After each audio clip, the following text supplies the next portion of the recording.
What's up, y'all? It's your girl Sang, and today we about to go over the Twitter files. You know, over the weekend, they ended up dropping part 3 and part 4. I think it was like on Friday night and Saturday night. And then I was going to do this Saturday, but then Saturday afternoon, they said they was going to make amendments to part 3. And then part 4 just took forever to come out. And y'all know Sundays, I only do Christian content on Sundays. So I couldn't do this on Sunday for y'all. But today, we're going to go over it. This is called The Removal of Donald Trump, and this is 2 parts. That's why it's episode 3 and episode 4. We're just going to do it all lumped in together. So let's get into it, see what they talking about. Start my X-Files music. Let's go. All right, as you guys can see, part 3 is coming in from Matt Taibbi. So he says, the world knows much of the story of what happened between riots at the Capitol on January 6th and the removal of President Donald Trump from Twitter on January 8th. We'll show you what hasn't been revealed. The erosion of standards within the company in months before J6. Decisions by high-ranking executives to violate their own policies and more against the backdrop of ongoing, documented interaction with federal agencies. This first installment covers the period before the election through January 6th. Tomorrow, Schellenberger MD will detail the chaos inside Twitter on January 7th. On Sunday, Bari Weiss will reveal the secret eternal communications from the key date of January 8th. To be fair, Barry's is actually dropping today, so... And she drops the information way slower than Matt does, so... I don't know how long that's gonna take, but when she's done, we'll have episode 5 up as well. Whatever your opinion on the decision to remove Trump that day, the internal communications at Twitter between January 6th to January 8th have clear historical import.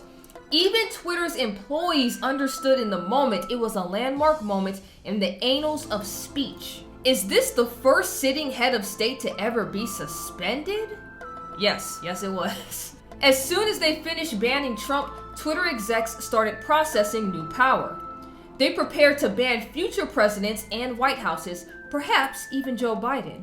The new administration says one exec will not be suspended by Twitter unless absolutely necessary. So we have the photo for that. As stated in our ban evasion policy, if it is clear that another account is being used for the purposes of evading a ban, it is also subject to suspension. For government accounts such as POTUS and White House, we will not suspend those accounts, but will take action to limit their use. However, these accounts will be transitioned over to the new administration in due course and will not be suspended by Twitter unless absolutely necessary to alleviate real-world harm. So basically, that was the excuse to get Trump up off Twitter. You know the narrative at that time. They didn't like how he was talking. They didn't like how January 6th was handled. So that was like the nail in the coffin to get him out.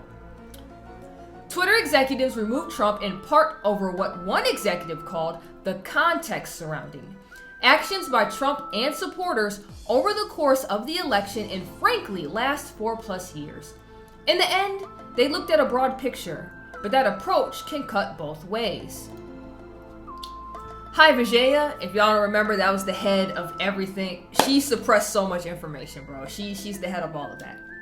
I'm working with Blank on my team to put together a doc to share with you with a POV for research, ours, academics with whom we have been working, etc., on Donald J. Trump's language as coded incitement to further violence. Really? In the meantime, here's our quick take. The decision on whether to pull that particular tweet or use that as a last straw for Trump depends on many factors, including 1. The overall context and narrative in which that tweet lives. We currently analyze tweets and consider them at a tweet-by-tweet basis, which does not appropriately take into account the context surrounding. You can use the yelling fire into a crowded theater example. Context matters, and the narrative that Trump and his friends have pursued over the course of this election and frankly last 4+ years must be taken into account when interpreting and analyzing that tweet. 2. The larger question is around our moral imperative and decision as a company, which user sentiment should not drive based on number 1, blank, and I believe that this tweet does violate our rules when taking that historical context plus current climate into account. The bulk of the internal debate leading to Trump's ban took place in those 3 January days. However, the intellectual framework was laid in the months preceding the Capitol riots. Before J6, Twitter was a unique mix of automated, rules-based enforcement and more subjective moderation by senior executives. As Barry Weiss reported, the firm had a vast array of tools for manipulating visibility, most all of which were thrown at Trump and others pre-J6. As the election approached, senior executives, perhaps under pressure from federal agencies with whom they met more as time progressed, increasingly struggled with rules and began to speak of vios as pretext to what they'd likely have done anyway. After J6, internal slacks showed Twitter executives getting a kick out of intensified relationships with federal agencies. Here's trust and safety head Yoel Roth. Ooh, if you haven't heard the news about Yoel Roth, he is a whole pedo out here in the streets. Not good. Lamenting a lack of generic enough calendar descriptions to concealing his very interesting meeting partners. Here it is. It happens. I'm a big believer in calendar transparency, but I reached a certain point where my meetings became very interesting to people and there weren't meeting names generic enough to cover. Anyways, let me know. Very boring business meeting that is definitely not about Trump. Wink, wink. Pretty much. Definitely not meeting with the FBI, I swear. LMAO. My man, this is what people don't realize. When you work in these companies, Slack, whatever other internal communication tools y'all use, everybody can see those. HR has access to all of that. I remember the last job I ever had, people was using our internal messaging system to send nudes to each other, which is wild. And they was wondering why they randomly got called down to HR and be like, I can't believe I'm losing my job. And then they hear why, and then they're like, what was you doing looking at my messages? What you mean? These initial reports are based on searches for docs linked to prominent executives whose names are already public. They include Roth, former Trust and Policy Chief Vijaya Gadde, and recently plank-walked Deputy General Counsel and former top FBI lawyer Jim Baker. One particular Slack channel offers a unique window into the evolving thinking of top officials in late 2020 and early 2021. On October 8th, 2020, executives opened a channel called US 2020 XFN Enforcement. Through J6, this would be home for discussions about election-related removals, especially ones that involved high-profile accounts, also often called VITs or very important tweeters. Okay.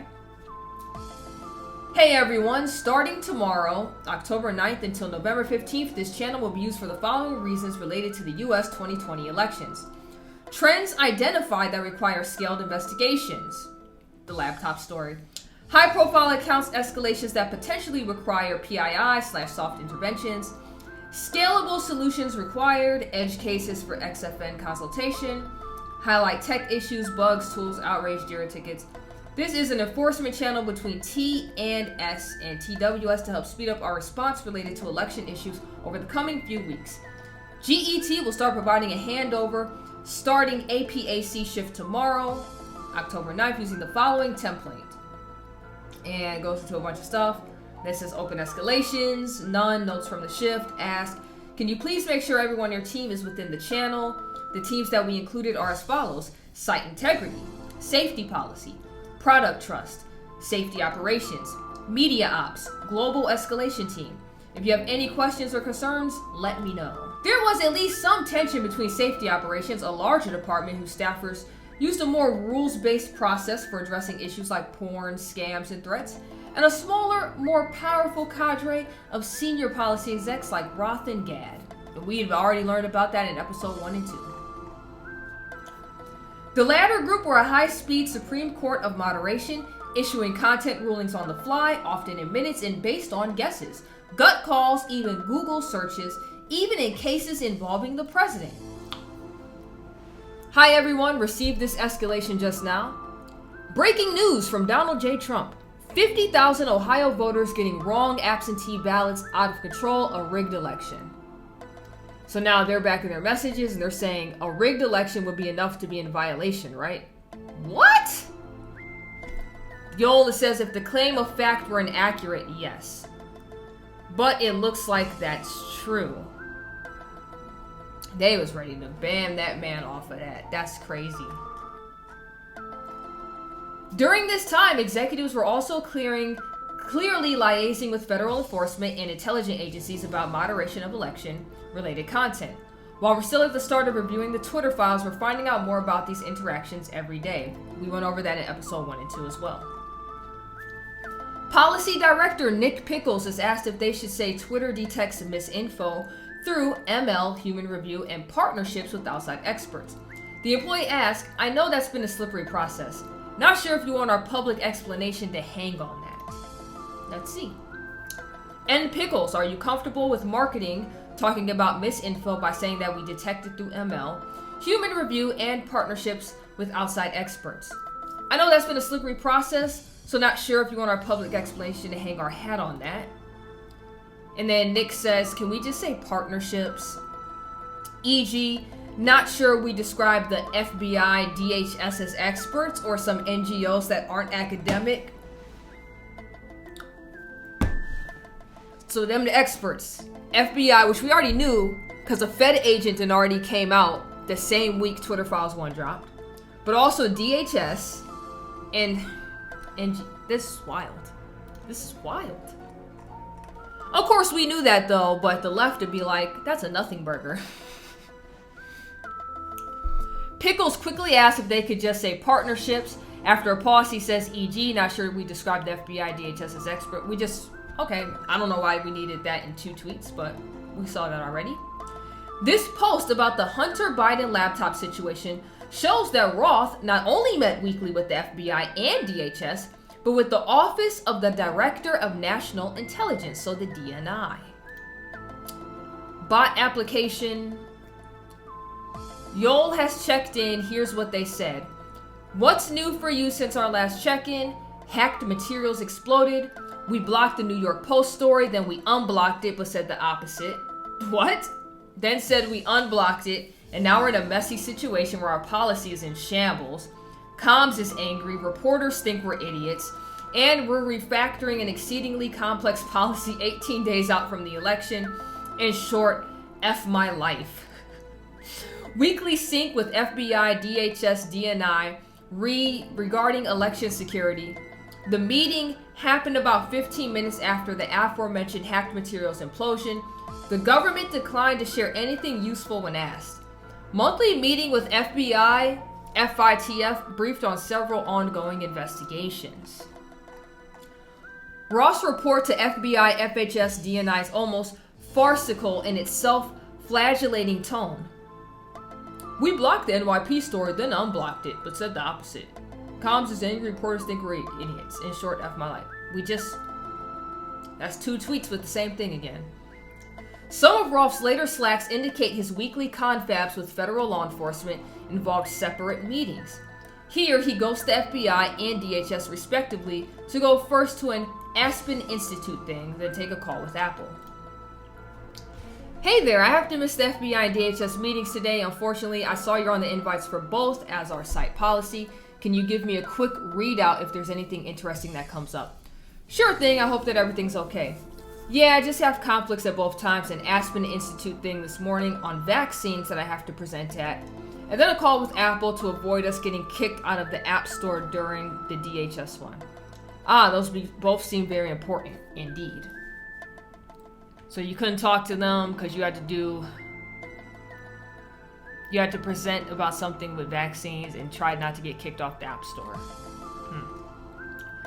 Here, the FBI sends reports about a pair of tweets, the second of which involves a former Tippecanoe County, Indiana councilor and Republican named John Basham claiming between 2% and 25% of ballots by mail are being rejected for errors.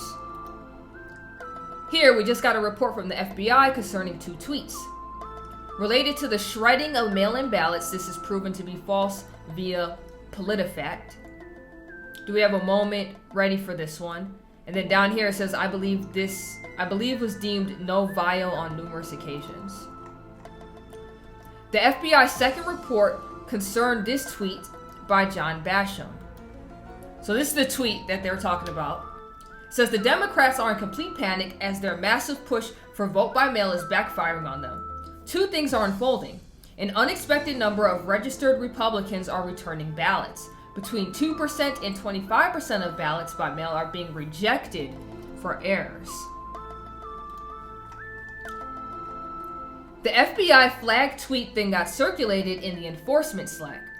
Twitter cited PolitiFact to say the first story was proven to be false, then noted the second one was already deemed no vio on numerous occasions. The group then decides to apply a learn how voting is safe and secure label because one commenter says it's totally normal to have a 2% error rate. Roth then gives the final go-ahead to the process initiated by the FBI. I think we can use the mail-in voting label for this one as is. Okay. Examining the entire election enforcement Slack, we didn't see one reference to moderation requests from the Trump campaign, the Trump White House, or Republicans generally. We looked, they may exist, we were told they do, however, they were absent here. Oh, I wonder why they're absent all of a sudden. We know why. All right, guys, just to be transparent, because he did come out and say he had to amend some tweets after the first roundabout. So you see how we're on 27? And then this says this tweet was deleted by the tweet author. And we go straight to 32. So whatever he amended and took out, we didn't jump from 27 to 32. I just wanted us to be on the same page before I started reading again, so nobody would be like, hey, you jump numbers. All right, so this inspires a long Slack that reads like an Titanian McGrath parody. I agree it's a joke. Concedes a Twitter employee, but he's also literally admitting in a tweet a crime. What are they talking about? See, a lot of stuff got left out. The group declares Huck's an edge case, and though one notes we don't make exceptions for jokes or satire, they ultimately decide to leave him be because we poked enough bears. 33. Could still mislead people. The Humorverse group declares before moving on from Huckabee. So what is this about? Oh, wow. This is like, I'm already zoomed in as far as I can go, and this ain't even big. Giggity. I guess we'll just read it like this. Nope, because we're missing a lot of stuff. I guess I'm just reading it to you guys. Hello here, putting this tweet on everyone's radar. This appears to be a joke, but others people might believe it. Can I get your way in this? And it is a status from Governor Mike Huckabee. Yoel says, yeah, I saw this one last night. Agree, it's a joke, but he's also literally admitting in a tweet to a crime. Other person. Could still mislead people, but although misleading, in my opinion, I don't think it can unduly influence the election. Could still mislead people. Yoel responds, yeah, I could see us taking action under misleading claims that cause confusion about the established laws, regulations, procedures, and methods of a civic process. But it's not one that we could really label in a useful way, so it's removal of a stupid and ill-advised joke or nothing. I may be inclined not to remove without a report from voting authorities, given it's been a while since he tweeted it, and virtually all of the replies I'm seeing are critical/counter speech. P. Conlon, oh, he's just going over like usernames now. What do you think? Another person. I tend to agree. I feel like it's really an edge case, and we've poked enough bears recently. Patrick Conlon. Oof, I just saw this. Looking at the replies now to get a feel for it, much confusion is being generated. A quick glance indicates that people aren't confused, but I have concerns. Under the policy, we don't make exceptions or jokes or satire. Wow, soft. So while I doubt that Huck was really this stupid and is joking, I'm inclined to say that he should come down. A whole different person. I wonder how much of it is an attempt to play the ref prior to the congressional heading, and that the goal is to get censored, but yeah, as Patrick says, the policy didn't have that carve-out. And then a different person. The thrust of the joke seems to be that mail-in ballots are for the fraudulent votes. So I could see an argument for our mail-in voting label, but absent confusion, I'd also be inclined to leave the joke alone. They going back and forth. This is so stupid. This is so much back and forth over like, oh, it's a joke, or should we take it down? Because I mean, I get it, but it also seems confusing. It's not that deep. It is not that deep. Ross suggests moderation, even in this absurd case, could depend on whether or not the joke results in confusion. This seemingly silly case actually foreshadows serious later issues. In the docs, execs often expand criteria to subjective issues like intent. Yes, a video is authentic, but why was it shown? Orientation. Was a banned tweet shown to condemn or support? Or reception. Did a joke cause confusion? This reflex will become key in J6. In another example, Twitter employees prepared to slap a mail-in voting is safe warning label on a Trump tweet about a postal screw-up in Ohio before realizing the events took place, which meant the tweet was factually correct. Oh, we went over this already. So they're going over this again? This is a weird thread. There's like 2 tweets back to back literally have the same information. Now we're like further in the thread, but this is information already talked about earlier in the thread? I guess we have comms to go with it, but we already went over this. Very well done on speed. Trump was being visibility filtered as late as a week before the election. Here, senior execs didn't appear to have a particular violation, but still worked fast to make sure a fairly anodyne Trump tweet couldn't be replied to, shared, or liked. What was the tweet? Big problems and discrepancies with mail-in ballots all over the USA. Must have final total on November 3rd. Okay. Oh, and they put the thing down here. It says, stay informed, learn how voting by mail is safe and secure. Okay. What's the team's recommendation? And there's a Google document we don't have access to. Thank you. Agree with the recommendation. Flagging right now with leadership given its POTUS. We'll set up a call. Can we use a new doc per PII review? Okay, we'll also include that in our playbook after. Another Google's doc we don't have access to. Then it says EDI approved. The group is pleased the Trump tweet is dealt with quickly. Oh, so this finishes off their conversation. Is there a thread already with comms, etc.? Drafting it up now. Email sent.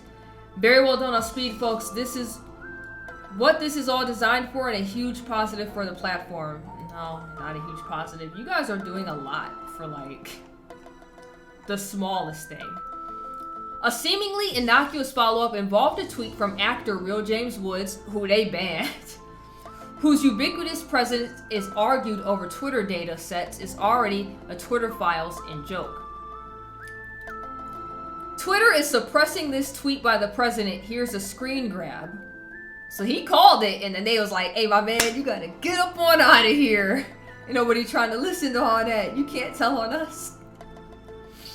After Woods angrily quote tweeted about Trump's warning label, Twitter staff, in a preview of what ended up happening after J6, despaired of a reason for action, but resolved to hit him hard on future VIO.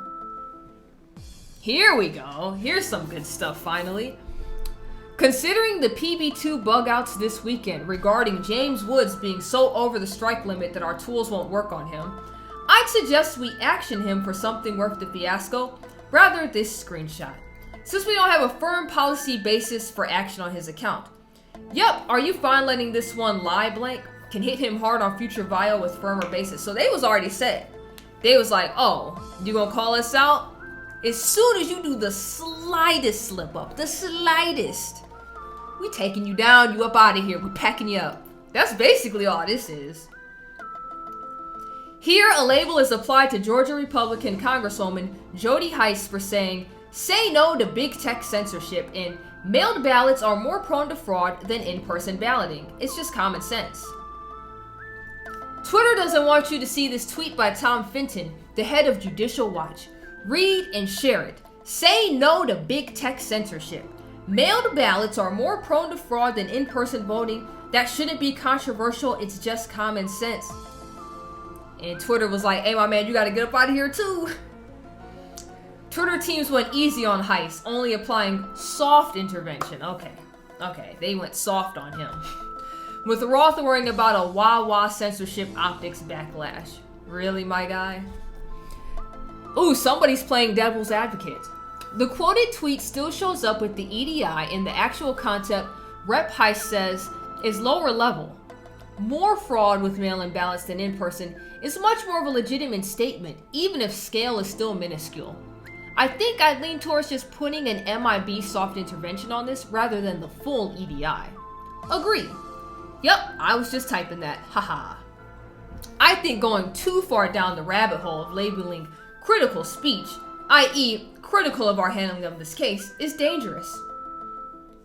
It becomes a self-reinforcing wah-wah censorship cycle. I'm currently responding to Judicial Watch's whining to public policy. I regret nothing, but am happy to iterate what rules they violated. They so soft, man. They so soft. Meanwhile, there are multiple instances of involving pro-Biden tweets warning Trump may try to steal the election that got surfaced, only to be approved by senior executives. This one, they decide, just expresses concern that mailed ballots might not make it on time. See, this is what I don't like. Because, okay, if you're Democratic or liberal, fine, you can be what you want. Everybody not going to be Republican or conservative or even independent, Green Party, all that, right? We all have our own views.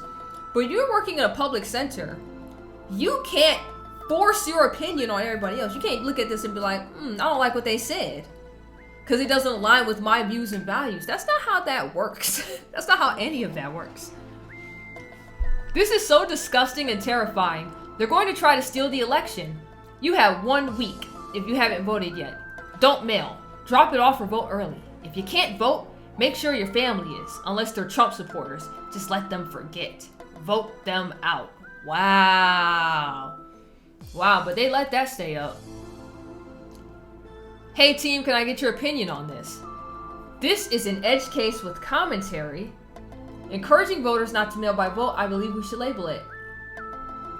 I think that I'd not bother with labeling this one.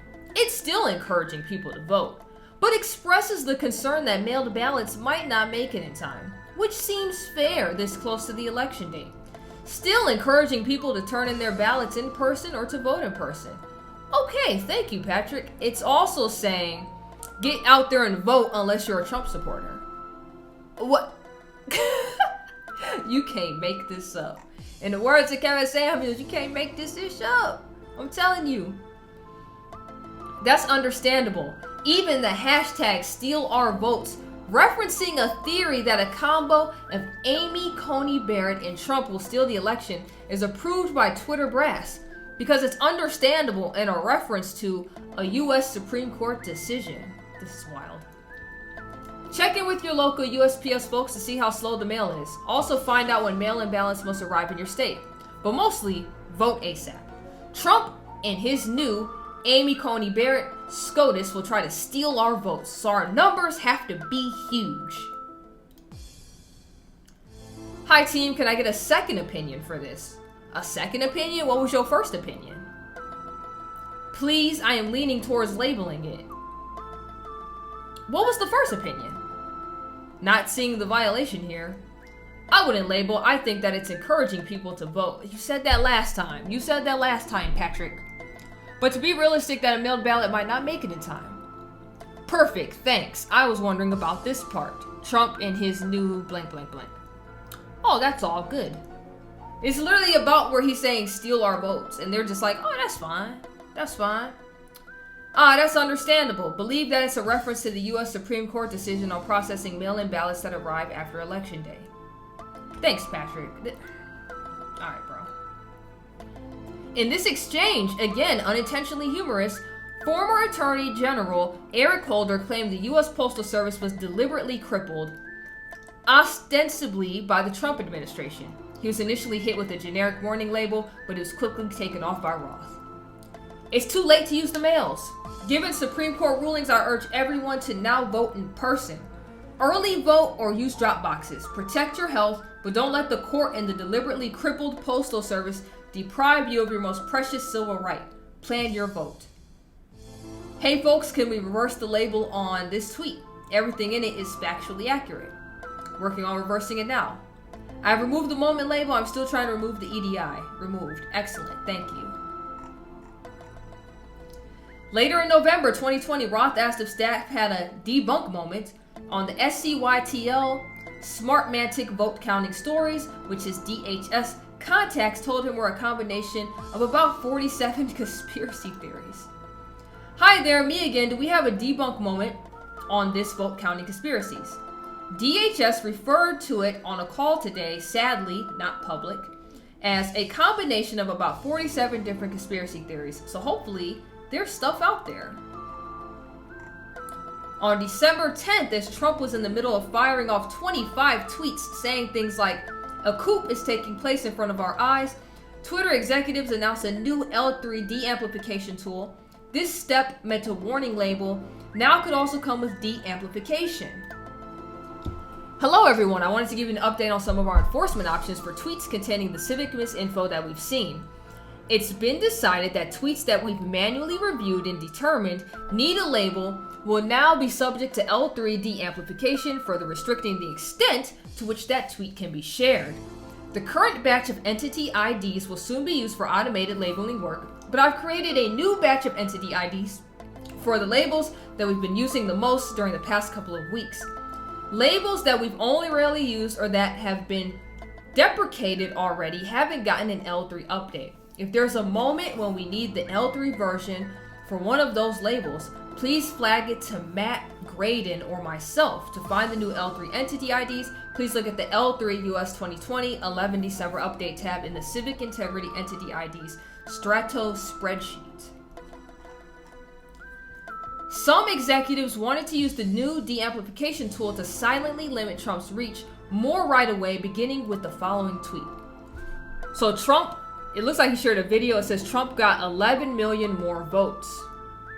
And this looks like it's probably from Fox News or something. Oh, it says Newsmax TV via American Agenda.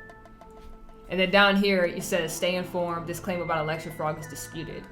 Is it now? Considering you guys interfered with election, including all the other big tech companies and who knows who else. However, in the end, the team had to use older, less aggressive labeling tools, at least for that day, until the L3 entities went live the following morning.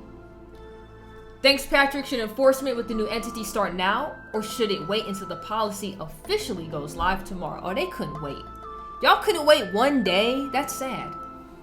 Good point. Let's start enforcement tomorrow morning per PST. That'll save the APAC crew from having to do it, and the Dublin office will only have to change things towards the end of the day. Hey team, am recommending to label its Trump status with generic fraud claim. If okay, can I confirm to use the new entity ID? Thank you. Hi blank, let's use the old one for generic fraud claims. We won't use the L3 entities until tomorrow morning by San Francisco's time. Copy that. Thank you. This is long. I'm definitely doing 2 videos of this. This is really long. The significance is that it shows that Twitter, in 2020 at least, was deploying a vast range of visible and invisible tools to rein in Trump's engagement long before J6. The ban will come after other avenues are exhausted. In Twitter docs, execs frequently refer to bots, e.g., let's put a bot on that. A bot is just any automated heuristic moderation rule. It could be anything. Every time a person in Brazil uses green and blob in the same sentence, action might be taken. And this just shows what a bot is. In this instance, it appears moderators added a bot for a Trump claim made on Breitbart. The bot ends up becoming an automated tool and visibly watching both Trump and apparently Breitbart. Will add media ID to bot. Trump by J6 was quickly covered in bots. Trump, if we don't root out alleged voter fraud, then we don't have a country anymore. That's facts though. Hey team, gonna add a fraud claim label to this. Claim of fraud in about 40 seconds of video. Yep, we'll also add media ID to bot. So basically anybody that said that you was getting clipped, suppressed, censored. There is no way to follow the frenzied exchanges among Twitter personnel from between January 6th and 8th without knowing the basics of the company's vast lexicon of acronyms and Orwellian unwords. To bounce an account is to put it in timeout, usually for a 12-hour review / cool off.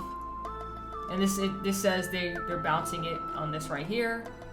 Interstitial, one of many nouns used as a verb in Twitter speak. Denialist is another. It means placing a physical label atop a tweet so it can't be seen. PII has multiple meanings, one being public interest interstitial. i.e. a covering label applied for public interest reasons. The post below also references proactive V, i.e. proactive visibility filtering. Every company has their own jargon language. My last job had it too. It was really annoying. This is all necessary background in J6. Before the riots, the company was engaged in an inherently insane, impossible project, trying to create an ever-expanding, ostensibly rational set of rules to regulate every conceivable speech situation that might arise between humans. This project was preposterous, yet its leaders were unable to see this, having become infected with groupthink, coming to believe sincerely that it was Twitter's responsibility to control as much as possible what people could talk about, how often, and with whom. The firm's executives on day one of the January 6th crisis at least tried to pay lip service to its dizzying array of rules. By day 2, they began wavering. By day 3, a million rules were reduced to 1. What we say goes. Oh, and then it randomly goes backwards to 31. We ended at 27 and started at like 33. I guess we here now. In one case, former Arkansas Governor Mike Huckabee joked tweets about mailing in ballots for his deceased parents and grandparents. And then, is there a 32 after this? Oh no, it's not, because he pulled 32. Oh, here's somebody saying, where's 28, 29, and 30? Yeah, where is that? Does anybody know? When he said he amended it, that's probably what he amended.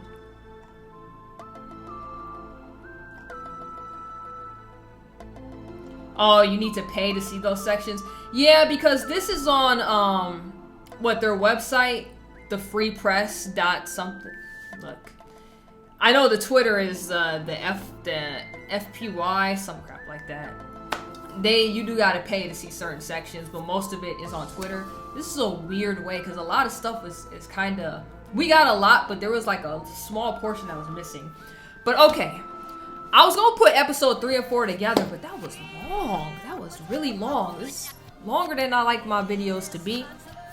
Episode 4 gonna be on its own, and then episode 5 gonna be on its own, because she's tweeting all that out right now. So until next time, okay, come back here to get 4 and 5, alright?